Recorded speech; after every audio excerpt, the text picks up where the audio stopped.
आपके सदस्य भी भाजपा में शामिल हो रहे, क्या कहेंगे? समय के साथ सबको सद्बुद्धि आती है और मुझे लगता है देश हित में एकजुट होकर के देश के सभी नागरिक आगे बढ़े, काम करें, वही सबसे सही है। जम्मू कश्मीर के लोगों के लिए क्या संदेश रहेगा? माँ का आशीर्वाद सदैव उनके साथ है और हमेशा खुशहाल रहे, स्वस्थ रहे, सेफ रहे। इजराइल का युद्ध चल रहा है, क्या कहेंगे?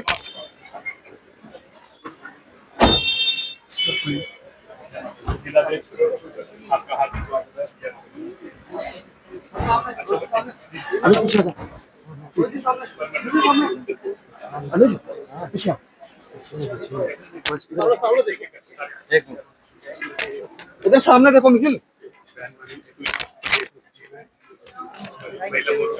तू